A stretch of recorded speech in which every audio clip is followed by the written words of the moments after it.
Kotaro Sato is a 4-year-old boy who is serious and quite mature for his age. But he wasn't always like this. He used to live with his parents until his mother, who suffered from postpartum disorder, decided to leave him with his father. She asked him to take care of himself, and he eagerly agreed, not knowing he was being abandoned. However, his father turned out to be abusive, so he had to run away from him at 3 years old and went to live in a group home. The other kids there didn't like him except for Tasuku and Ryota. Tasuku was the first one to make him feel welcome. He also helped him get along with the other kids. Ryota taught him how to use a camera to take pictures of the stars and made him want to watch a meteor shower. Everything was going well, until the day his father found him. His father was very aggressive and demanded to see him after having seen his picture on the group home's website. The kids were scared of him, and so was Kotaro. He decided to run away from the group home and find himself a place to live on his own. He arrives at the Shimizu apartment complex to find the place. Once he's settled in his room, he goes to a nearby convenience store to get some tissues because they're his comfort food. After all, his mother often ignored him and his basic needs, so he got used to eat tissues instead. He also buys a toy sword in case there's an enemy attack on his way home.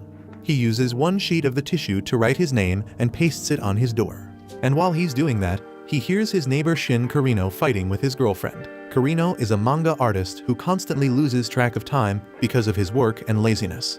His girlfriend calls him a loser and breaks up with him because he has a small controller. Kotaro goes over to him and offers him a box of tissues to show goodwill. Kurino accepts and asks about Kotaro's parents.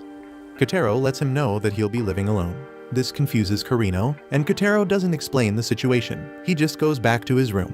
Later, he returns to Kurino to tell him that his apartment has no bathtub. Kurino explains that the units don't have bathtubs. Although some may have showers, there's a nearby bathhouse, and Kotaro decides to go there. Kurino joins him after seeing a missing child on the news. He doesn't want to be an irresponsible adult who isn't paying attention to children. While they wash, Kotaro gets shampoo in his eyes and Kurino has to help him. He ends up helping him wash his hair, which makes Kotaro express that it's been a while since someone washed his hair. This surprises Kurino as he wasn't expecting it from a child. As they go back home, Kurino asks Kotaro where his parents are, and Kotaro replies that he doesn't have them anymore. Kurino is taken aback and feels bad for asking, so he decides to reveal that he also doesn't have parents. Kotaro thinks that he must be lonely, which concerns Kurino. He asks if Kotaro feels lonely, but then decides to let it go and hurry up inside because it's too cold. The next day, Kotaro goes over to Kurino again and finds him home. He's surprised to know that Kurino doesn't usually have plans even on a weekday. So, he leaves without saying anything else, and Kurino follows him, wanting to know where he's going. As they walk, a woman from the same apartment complex, Mizuki Yakitomo, spots them and says hello to Kotaro, who gave her a tissue box as well. This is the first time Mizuki meets Kurino, so she thinks he's Kotaro's father because they kind of look alike. Kurino clears the misunderstanding quickly and introduces himself as a neighbor too. He, later, thinks about this incident after he and Kotaro get to their destination, the convenience store.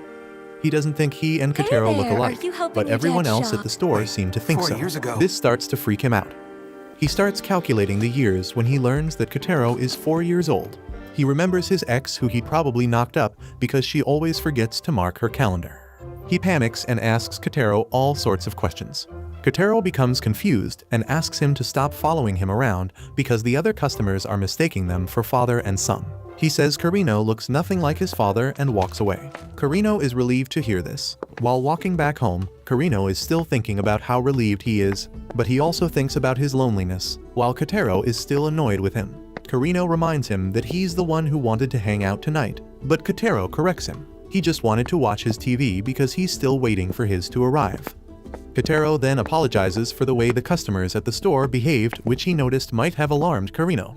Kurino doesn't want him to feel like it was his fault, so he tries to be polite. But Kotaro doesn't see a problem with it since he believes he's a feudal lord and Kurino is his servant. It would hurt Kurino's pride to have a child with such high rank. Kurino is shocked and slightly annoyed with this, but lets it go since it's just a child's imagination. Later, he sees Mizuki, who apologizes for her earlier mistake. She now knows that Kotaro lives alone. Kurino tells her that he keeps wondering about Kotaro's feeling with the whole father and son situation. He worries about him a little. The next day, Kotaro goes to take out the trash and Kurino does the same at the exact same time. They see Mizuki's open door and find her lying on the floor with beer cans around her. Kotaro wakes her up, and she wakes up still drunk. Kotaro then suddenly rushes to the convenience store and Karino follows him behind because he doesn't want him to go alone. Kotaro wants to get some iced drink for Mizuki quickly, and they soon make it back. Mizuki is grateful for Kotaro's gesture, not thinking much of it. Kotaro tells her to wrap it and press it on her eyes, which have swelled up due to her crying excessively. Mizuki is shocked to hear that Kotaro was able to tell she was crying.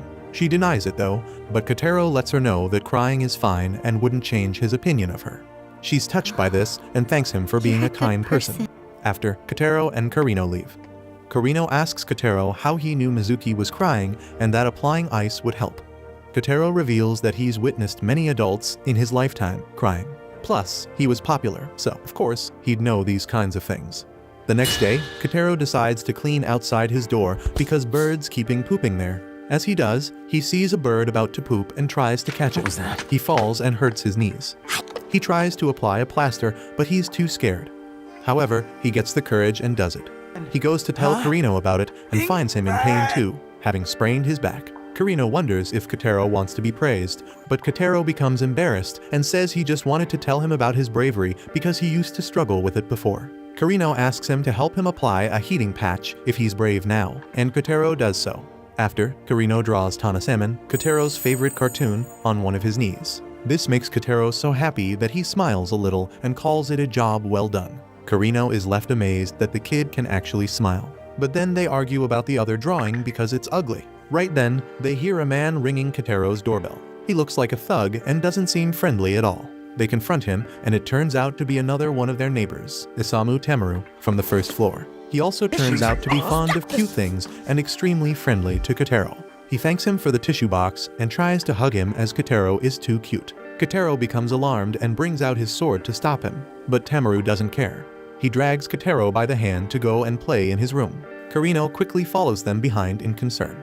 In his room, Temeru gives Kotaro a stuffed Tanasaman as a gift and Kotaro accepts. But he still warns Temeru to stay away from him because he doesn't like the affection. Temeru is glad Kotaro likes the gift because he was about to throw it away. He had bought it for his son, but the mom refused him access. Kotaro returns the gift because he doesn't want to be used as a replacement for Temeru's son. He also feels like Temeru would be lying to him since the gift wasn't intended for him. Temeru realizes his mistake and apologizes. Kotaro and Karino then go back to their floor, and Kotaro, sadly, asks Karino if the drawings on his plasters were a lie too.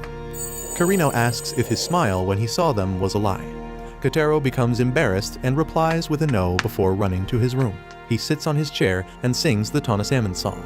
At night, Kotaro goes over to Karino to watch TV again. He watches Tanasaman and copies everything Tanasaman says, which annoys Karino. He wonders why Kotaro is so obsessed with the show even though it's not popular. The next day, they go to the bathhouse and Kotaro can't stop singing the Tanasaman song. Karino asks why he likes the show and Kotaro answers that it has a special place in his heart, though it's not good or even entertaining. He didn't even know that TV was supposed to be entertaining. Right then, another kid who is with his father refuses to go home. He keeps crying, so Kotaro goes over to tell him that he's lucky to have someone who cares about him. Unlike Kotaro, he won't have to look for guidance from a TV show, so his life will be fine. The kid stops crying and leaves with his father. Karino realizes that Kotaro likes Tanasaman because it helps him with his life. He doesn't know how to react, so he just quietly watches. Kotaro then clarifies to him that he doesn't need guidance from Tanasaman anymore because he's an adult now. But he puts on his shirt backwards, meaning that he isn't much of an adult at 4 years old. Anyhow, he continues to watch Tanasaman at home, and they announce that it will be ending that night, which slightly saddens Kotaro. He goes out to the street to start a business. He pays passers-by 10 yen each to perform his best Tanasaman impression. The catch is they have to enjoy his performance to get the money. This reminds him of his mother, who used to seem to always enjoy his performances. Later at night, he prepares to watch the final episode of Tanasaman. Karino and Temeru decide to join him so he isn't lonely in this. They also join him in repeating everything Tanasaman says. Temeru is happy to do it, but Karino is not in the mood, which annoys Temeru. They end up arguing, but Kotaro is happy that they are there and allows them to gift him 10 yen each. After, they leave and Karino asks Kotaro if he'll be fine at night now that the show is over. Kotaro believes he's an adult now, so he'll be fine. He tries his best to be fine at midnight, even when he can hear Karino snoring through the wall. He's confident he will make it through the night without the company of Tanasaman on TV. One night, Karino and Kotaro visit the bathhouse and find it temporarily closed. Kotaro is disappointed because personal hygiene is important to him. However, Karino doesn't care since he doesn't bathe every day and loves to smell like a Reddit mod. The next morning, when they both take out their trash, Kotaro asks Karino to keep his distance from him. He behaves strangely and constantly watches Karino as he walks away. Even when they walk on the street going to the convenience store, Kotaro watches Karino to make sure he's keeping his distance. At the store, he gives the cashier his money using the tip of his toy sword and asks for the change to be given back the same way. He also asks Karino to handle the transactions for him while he stands outside and uses a phone to communicate with him. Karino gets annoyed because he doesn't understand what is going on and tries to approach him. Kotaro jumps back and explains that he hasn't bathed and doesn't want to offend people with his smell. Karino doesn't see it as a big deal, which makes Kotaro walk away offended because his personal hygiene is very important to him. Mizuki is watching nearby and walks over to Karino to tell him to be mindful of his words next time. She thinks there's more to the situation than just bathing. She speculates that Kotaro might have some kind of trauma related to being dirty or not bathing. He's scared people might hate him because of his lack of hygiene. The two return home and visit Kotaro through the window. Mizuki sees him bathing in the kitchen sink. He asks her not to judge him since he's trying to be clean so Karino doesn't hate him. This makes Karino, who's out of Kotaro's sight, sad. He consciously decides to always accompany Kotaro to the bathhouse, which is now open every day from then on. He wouldn't hate him for not bathing for a couple of days, but he also doesn't want to make him feel terrible. Unfortunately for him, Kotaro asks Mizuki to accompany him to the bathhouse the next day. It's more enjoyable with a lady. This annoys Karino, and Mizuki, luckily, declines because she has work. Karino smirks. He was probably starting to worry that a kid has more riz than him. At night, Kotaro struggles to fall asleep. Mizuki finds him outside with a pillow and asks what's wrong. He doesn't say and decides to go back to his room. The next day, Mizuki sees him again and notices eye bags under his eyes, but doesn't ask anything. When she comes back from work, she sees that his light is on, meaning he's still struggling. In the morning, Karino asks him about the eye bags. Mizuki interrupts them and invites Kotaro to a sleepover and going to the bathhouse. Kotaro accepts and they do both of those things. But the next day, his eye bags are even worse. He goes back to his room and Mizuki tells Karino that Kotaro is having nightmares, so he avoids sleeping. Karino asks him about it and Kotaro confirms. He feels embarrassed about having nightmares still.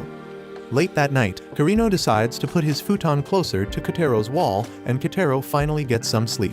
Spring arrives and Kotaro goes to kindergarten alone. Earlier, Karino had asked him where he was going, but he refused to say because he didn't want him to know. Mizuki and Tamuru decide to visit him but don't find him. They are surprised that he left on his own. At school, a kid named Takuya asks Kotaro why he's alone when everyone is with their family. Kotaro tells him that his parents are there with him, but they are ninjas, so they can't be seen. Takuya believes this and gets excited by it. Soon Karino, Mizuki, and Tamuru figure out where Kotaro went and rush to the school for his entrance ceremony. He doesn't show any emotion to their arrival, but he asks one of them to fix his name badge. During lunch, the kids talk about their lunchboxes which their parents made for them. Kotaro takes pictures of their lunchboxes so he can create something similar too. He makes a tuna salmon lunch the following week, and even asks people at the convenience store for ideas for his next lunch.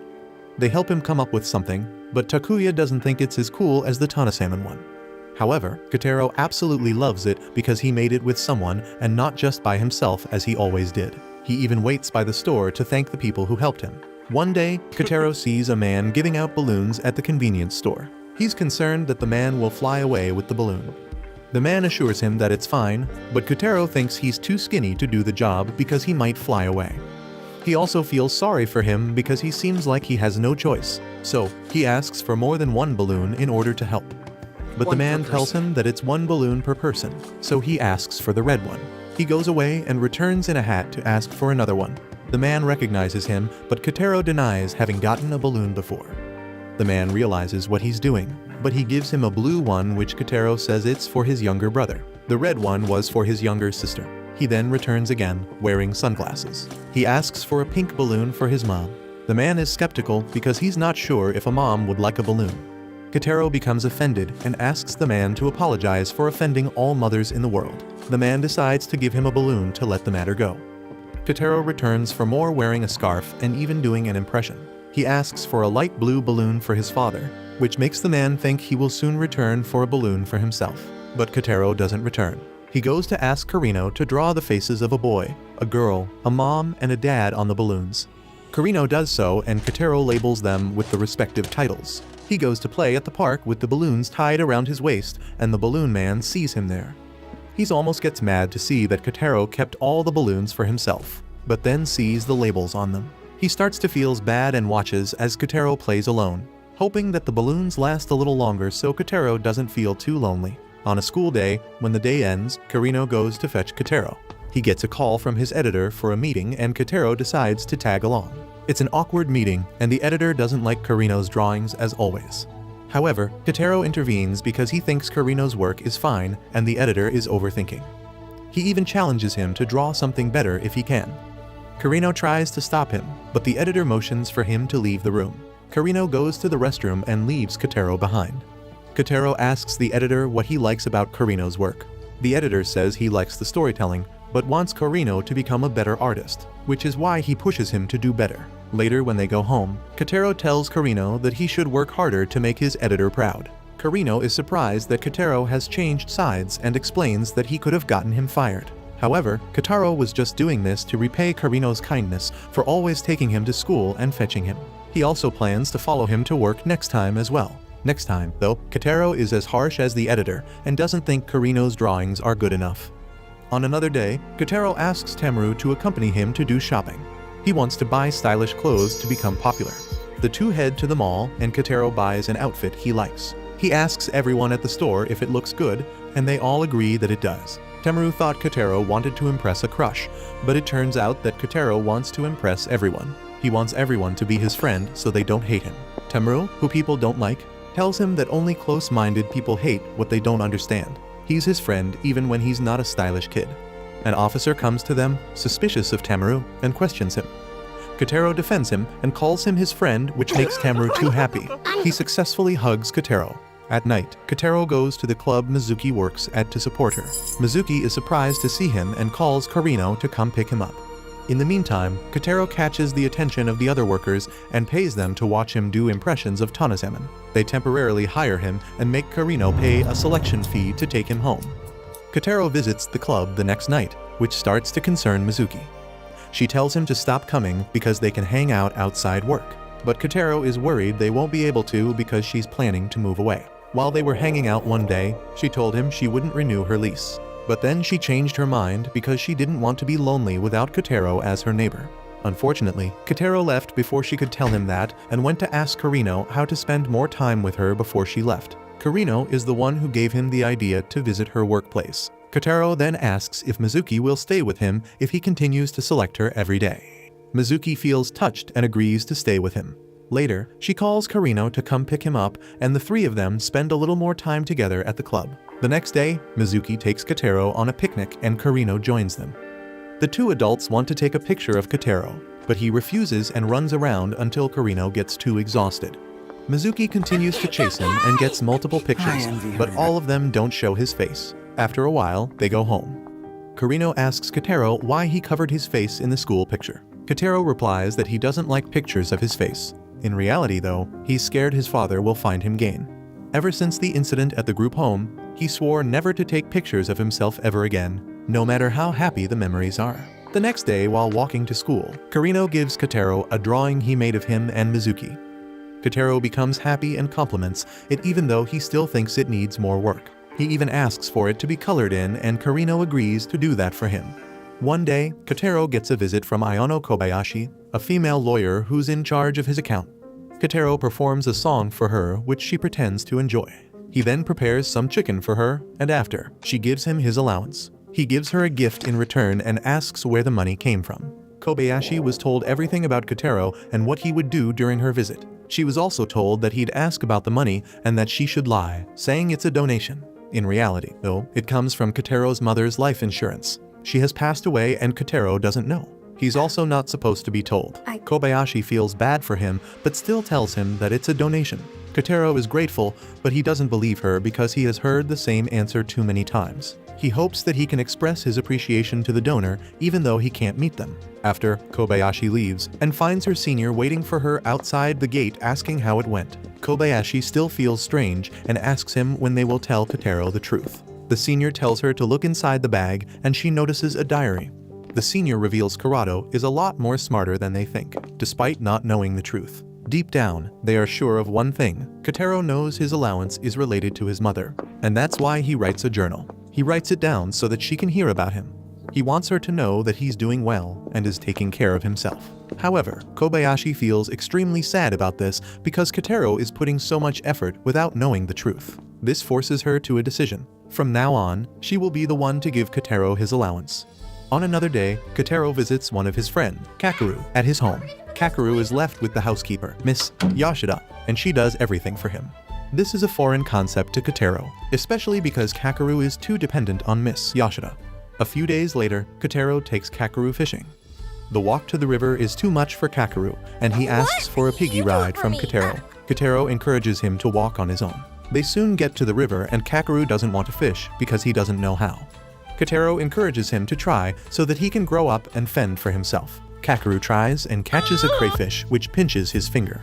He cries for help, but Kotaro tells him to stop relying on people too much. In the end, Kakeru catches 2 crayfish and Kotaro decides they'll cook them at his house even though Kakeru thinks it's gross. At Kotaro's place, Kakeru is confused as to why they have to cook their own food. He thinks it's best to buy from the store or have the adults cook something for them.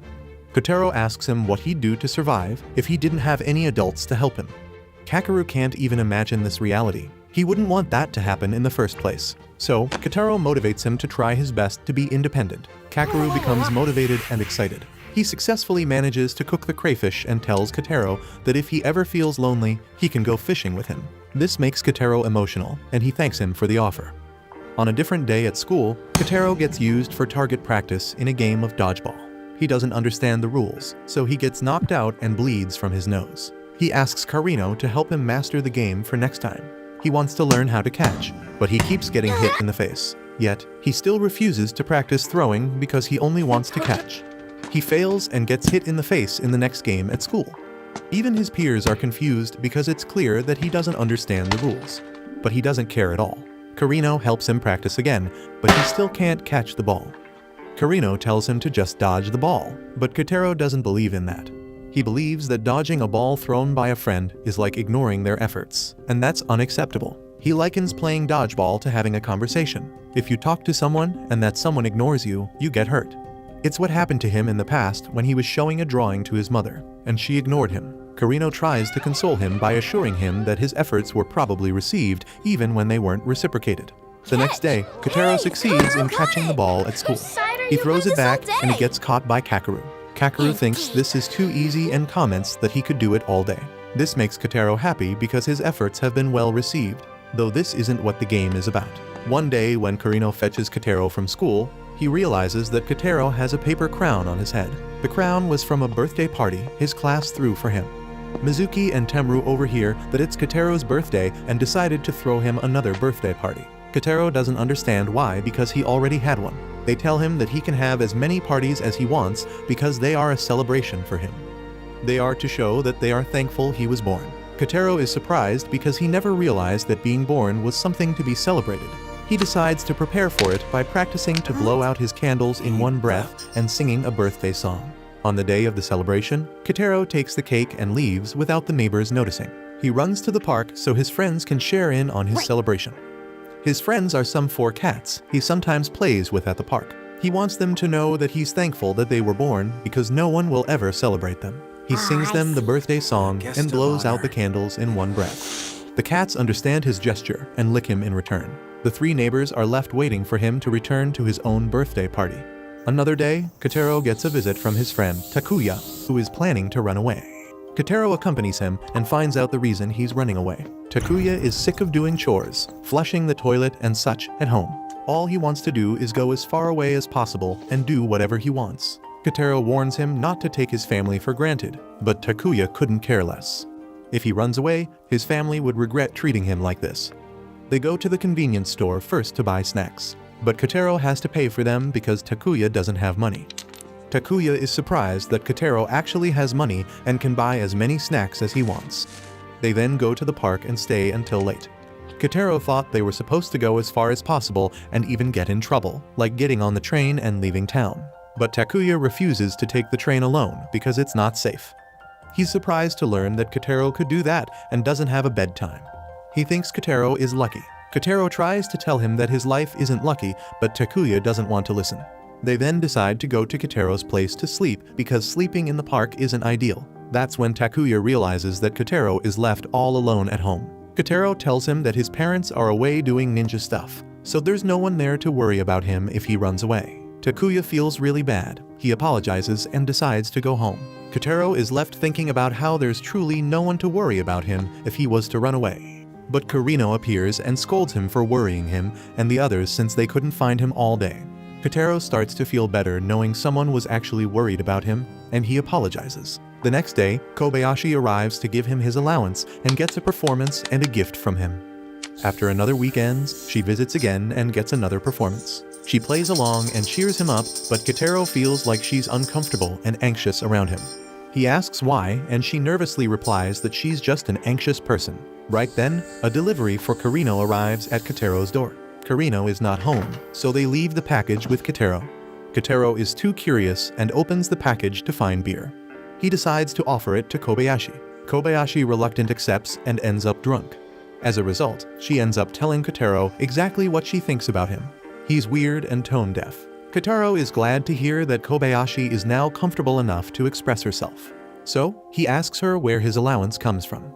Kobayashi instantly stops dancing in shock. She didn't expect the question at that moment. She then tells him that it comes from a donor and apologizes over and over again, saying that's truth while crying and bowing. She ends up falling asleep in that position, and Kotaro thanks her for her efforts to protect his feelings. Soon, a summer festival is hosted at the kindergarten, but only Kurino volunteers to help out. He has Tamaro, Mizuki, his editor, and the convenience store clerk help out too. There were some parents who used to gossip about the neighbors for being unimpressive and not being Kotaro's real parents.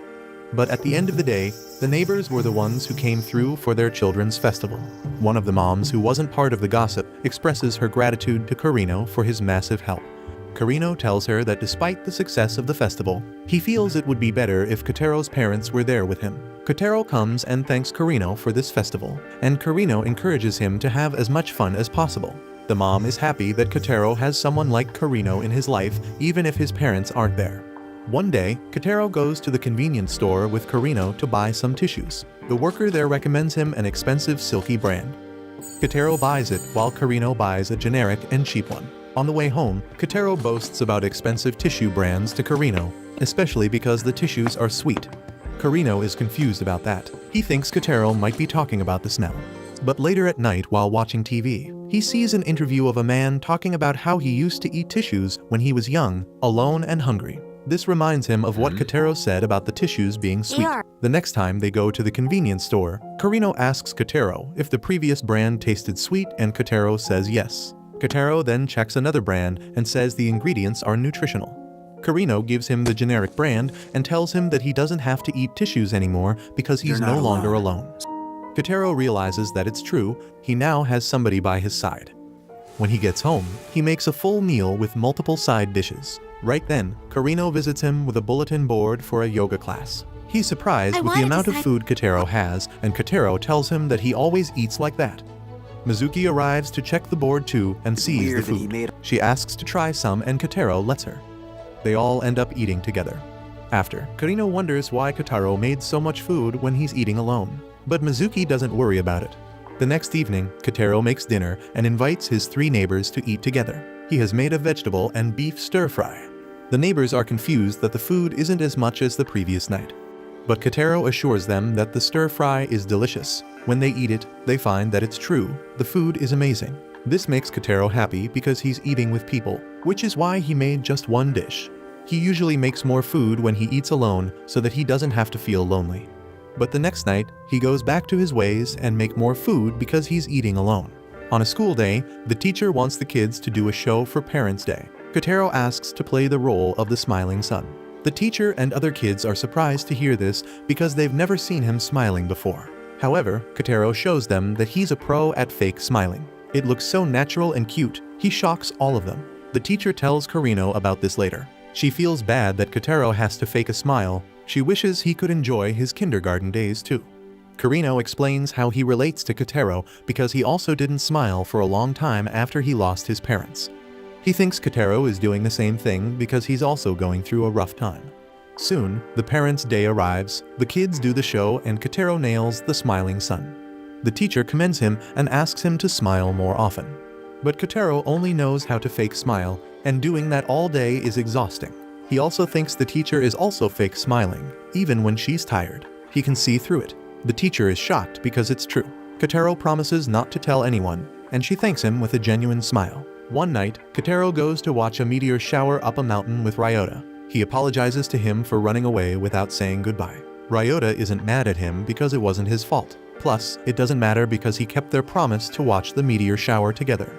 Kotaro then apologizes for taking Ryota's camera when he left. He just wanted something to remember him by. Ryota takes the camera and gives him the memory card so he can have their memories forever.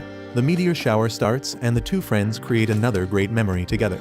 Kotaro, later, manages to have the pictures of him and Ryota printed out so he can look at them whenever he likes. After some time has passed, Kotaro goes to submit Karino's manuscript to his editor because Karino has a cold. He makes conversation which annoys the editor even though he doesn't say it. As they chat, Kotaro finds out that the editor is married and has kids, which shocks him. He takes back the manuscript and asks the editor to go home because it's a Sunday and his kids must miss him so much. The editor is surprised by his boldness and invites him to his home for some Tanasamen merch. Kotaro can't refuse Tanasamen and accepts right away. When they get there, Kotaro enjoys himself by playing games and taking pictures of the life-size Tanasamen doll. But then he starts to feel bad because the editor is supposed to be spending time with his kids. The next day, the editor visits Karino to discuss the manuscript and tells him about how mature Kotaro is. He explains that he took him to his house because he wanted him to have some fun as a kid just once. When he's leaving, Kotaro comes out to meet him and tells him that he'll be visiting his house again. One day, Kotaro and Karino go to the convenience store and Kotaro sees that the store clerk is pregnant. He doesn't know this though, so he assumes she has been forced to eat a lot of food. To help her not eat so much, he buys everything she makes samples for. One day, he asks her about her weight and she explains that she's carrying a baby. Kotaro thought babies were brought in a peach, but the lady tells him that a baby is made when a mom and a dad love each other. Kotaro is surprised that he was also made from his mom and dad's love. It makes him sad, especially when the lady says that babies are a gift that bring joy. He wonders if he was also a gift. He even asks the cat at the park if he really did bring joy to his parents. He writes on his journal that he will try his best to bring joy and gives it to Kobayashi when she brings his allowance over. But Kobayashi doesn't understand what he means by this. Soon, a new tenant, Ayata, arrives at Kotaro's door to introduce himself and offer him a gift. He'll be renting for a month for business purposes. He begs Kotaro to be his friend for that month so he doesn't feel lonely. Kotaro accepts, and in the evening, he prepares to go to the bathhouse with Ayota. He lets Karino know this and that Ayata will be dropping off and picking him up from school for the month. Karino is okay with this, though Kotaro thinks he's jealous. Kotaro and Ayata spend a lot of time together and find that they suspiciously have a lot in common. After a while, Ayota asks Karino for information on Kotaro because Kotaro refuses to tell him anything personal. Karino becomes suspicious, so he refuses to disclose anything and asks Ayata to respect that. Later at night, Ayata calls someone and tells them that they have found Kotaro, holding a picture of him in his hand. Turns out that he's working for Kotaro's father. Tamaru, who is also suspicious of Ayata, takes Karino to visit him in his room. He bribes him to reveal who he's working for, and Ayata folds immediately. He also confesses that he plans to tell Kotaro's father everything he has discovered because that's his job. But he assures them that Kotaro is protected by the law because there's a restraining order against Kotaro's father. Ayota believes that it's best Kotaro lives with his real parent so he can be happy. This annoys Tamaru, and as he's about to punch Ayata, Kotaro appears and intervenes. He asks Tamaru to stop bullying Ayata, and Tamaru leaves with Karino, who ponders on Ayata's words. After the night ends, Kotaro asks Ayata if he'll tell his father that he's found him, which shocks Ayata. He didn't expect Kotaro to have figured out his identity.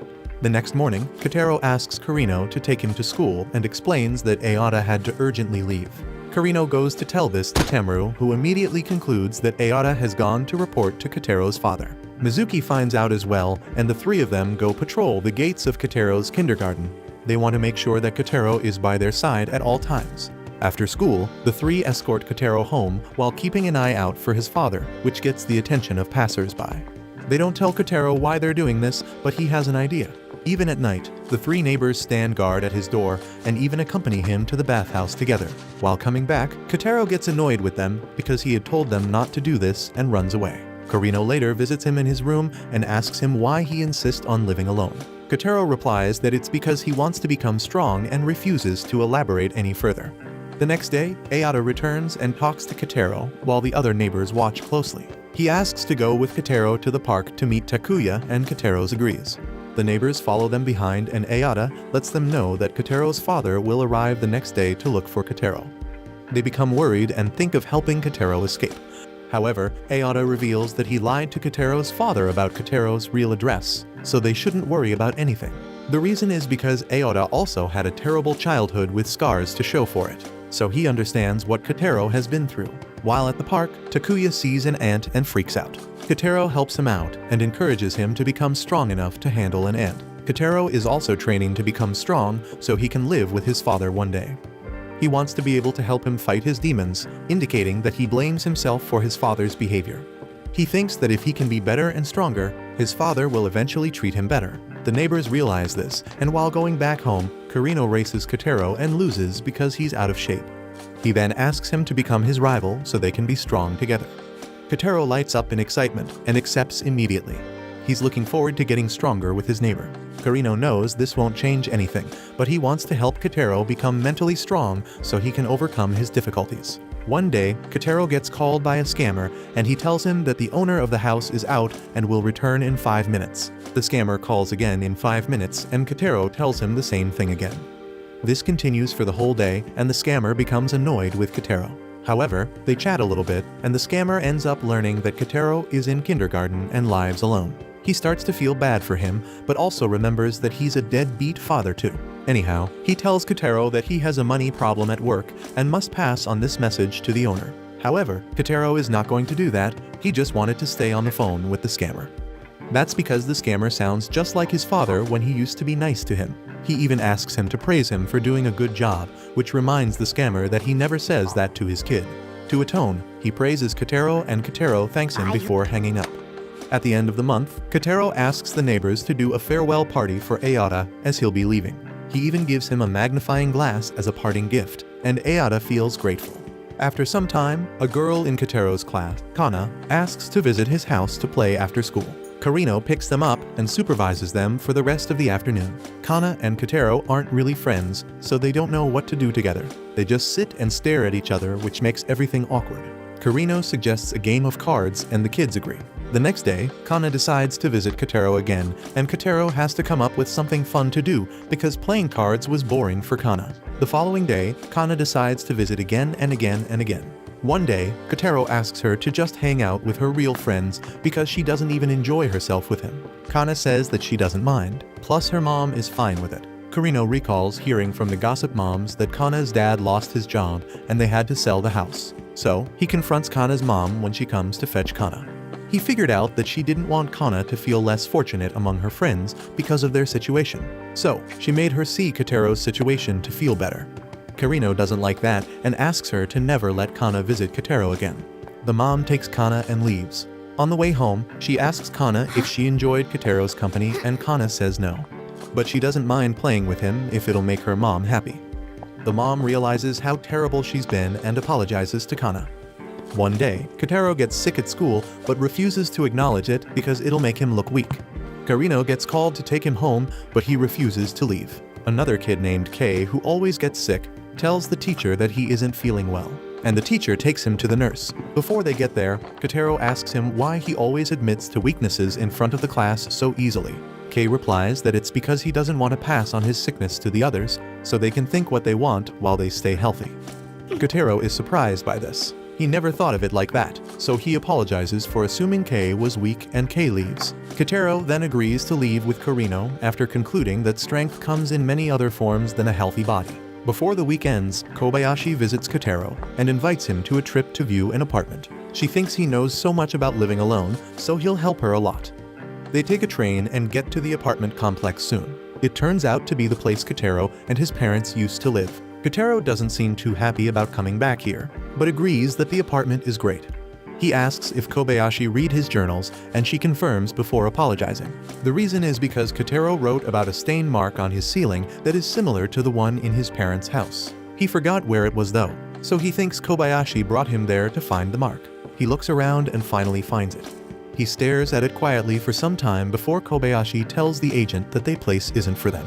One day, Kotaro goes to collect some leaves to eat and meets a boy with his 2 younger siblings. They are poor and eat leaves too because they can't afford food. The boy learns that Kotaro isn't poor and lives alone. He asks him to look after his siblings while he goes and takes care of something.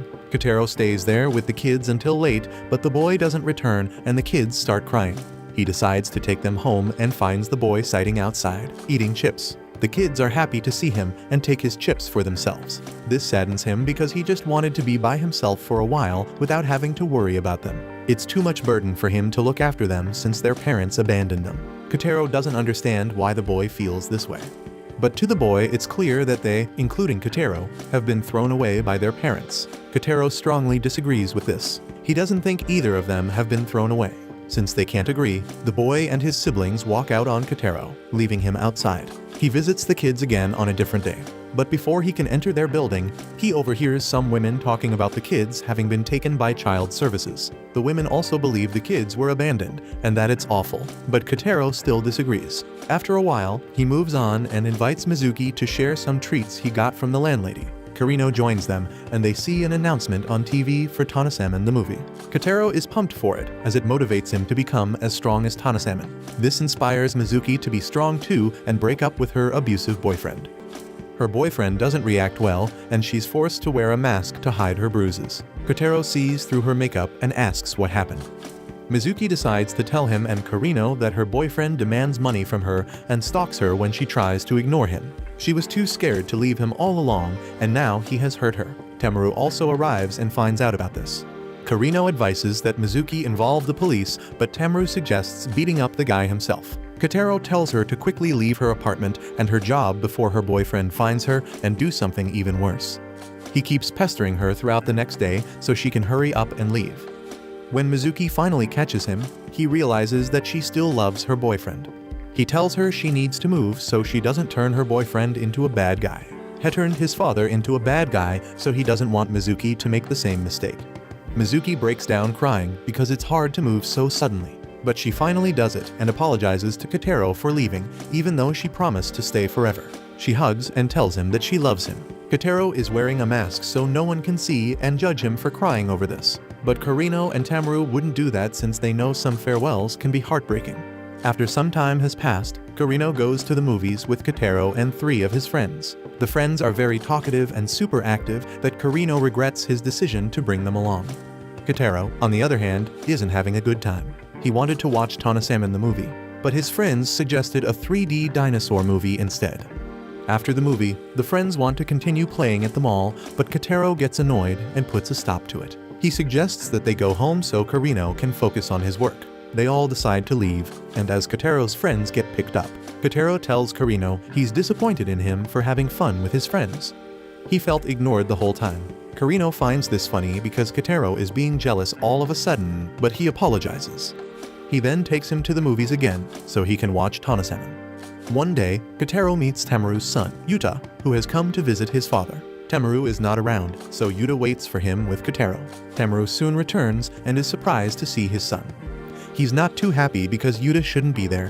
Tamaru had always thought Yuta didn't want to see him, but it was the mom who lied about that. He tells Yuta to go home because lied to his mom. He speaks coldly towards Yuta, unlike when he's with Kotaro. He then calls the mom to pick him up and Yuta becomes disappointed that he couldn't stay with his father. He cries and leaves. Once he's gone, Kotaro pokes Tamaru with his toy sword for turning Yuta away, even though he always whines about not seeing him enough. Tamaru explains that he wants Yuta to grow up to obey rules and not do as he likes all the time. He didn't turn him away because he didn't love him. No father would do that, not even Kotaro's father. He then starts crying because he didn't want to do what he did, and Kotaro consoles him for being a good dad. After a while, a new neighbor, Take, moves into Mizuki's old room. She becomes very strict with Karino and Tamaru, but tries to be friendly with Kotaro, though she's uncomfortable around him. Karino picks up on this and asks her to fetch Kotaro from school one day. She does so, and in the evening, Kotaro tells Karino about it. He has also realized that Take is uncomfortable around him and wishes it was not the case. So, Karino goes to ask her to be herself around Kotaro, even if she doesn't like kids. Take becomes upset because she doesn't want to be judged by society for this. She's trying her best to be comfortable around kids and doesn't need to be discouraged. The next day, she continues to play with Kotaro, and he tells her that his parents were also like her around him, but they overcame it. He promises to help her out. Take and Karino are relieved to hear that Kotaro doesn't take offense to Take's condition. Over time, Kotaro starts gaining weight, which worries Take. Karino tells her about his previous family situation, making her conclude that he might be overeating. Later, while visiting Karino, she sees the kindergarten's kids menu up for discussion in the next TAM meeting. She asks to attend the meeting on Karino's behalf, and he agrees. In the meeting, they make the food on the menu for the kids and their parents. After eating, the kids give Kotaro their leftovers to eat, and Take finally sees why Kotaro is gaining weight. The parents and teacher think Kotaro has a big appetite, but he's only doing it because he doesn't want to waste food. So, he eats even when he's not hungry. The parents feel bad, and the teacher promises Take that she'll do something about it in the next meeting. At the end, Kotaro rallies up all the kids, and they chase Take around to help her with her condition. One day, Kotaro invites his neighbors to his museum in his room to show them his most treasured collection. Many of the things in the collection are things he was given by the neighbors, and some gloves that his mother left behind. He treasures the gloves because she used them to wash and feed him when he was younger. The neighbors are shocked, and Take becomes angry. She asks him to throw the gloves away because they are garbage, not treasure. Karino and Tamaru try to intervene, but she gets even angrier. This reminds her that her own mother used to do the same thing because she hated her. Kotaro apologizes because he wants to keep the gloves. They reminded him of his mother, who couldn't touch him without wearing them because he disgusted her. He wants her to be able to touch him again when she comes back home. On another day, Kotaro meets Take at the train station after she knocks off work. He's there to share his umbrella with those who need it since it's raining. This is his rainy season tradition. He offers to share with Take, but she refuses because she has her own. So, he shares with someone else. This continues for several days, and Take realizes that Kotaro has a lot of customers. She secretly follows him around and sees how he gets them. He always leaves with a wet shoulder, which worries her. She asks him about it, and he reveals that his mentor taught him that this is how you show that you care about the other person. You give them most of the umbrella, which would get your shoulder wet. The mentor is none other than his father, who used to do the same thing. However, his mother didn't care much and covered herself more, which got his shoulder wet. Kotaro wishes he could, one day, show his parents that he cares about them by having his shoulder wet while they stay dry in the rain. Take praises him for this and accepts sharing an umbrella with him. She holds the umbrella and keeps him dry while she gets the wet shoulder. Kotaro offers to hold the umbrella in the future, and Take anxiously accepts. At their gate, Kotaro and Karino meet Tasuku, who makes Karino uncomfortable. Kotaro immediately invites him to his room so they can catch up over some banana curry. While they eat, Tasuku reveals that he's heard Kotaro is getting an allowance every week. He then asks him for a favor. After some time, though, Kobayashi arrives at Karino's room because she's concerned that Kotaro has been asking for more money. He never says why, so Kobayashi needs help with that. Karino realizes that Tasuku could be the reason and confronts him. One night, Tasuku tells him that he and Kotaro are planning on moving in together in a different apartment, which is very costly. Karino becomes worried because he always thought Kotaro wanted to become strong by living alone. Tasuku thinks it's best they live together because they lived in the same group home and are practically family. Karino then tells this to Kobayashi, and Kobayashi decides to do a background check on Tasuku.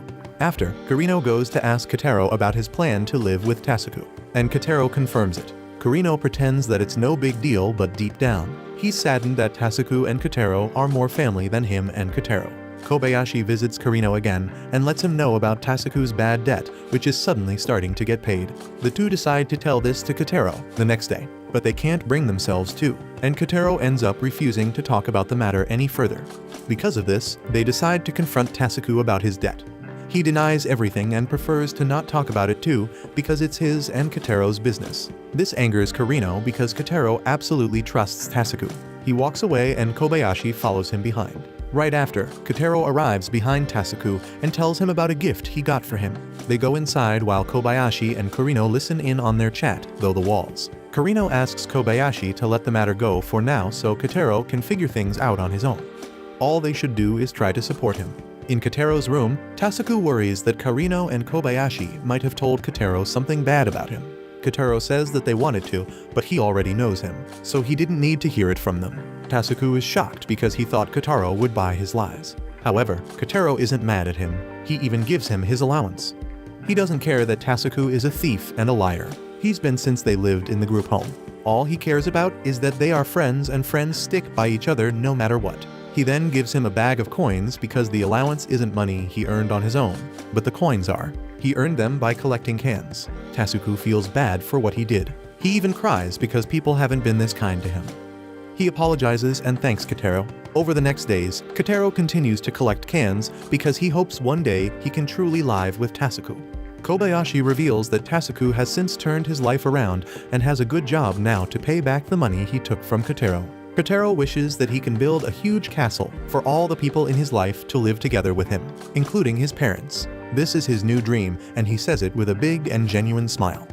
As time goes, Kurino gets busy with his work, so one of his ex-girlfriends, Nida, goes to fetch Kotaro from school.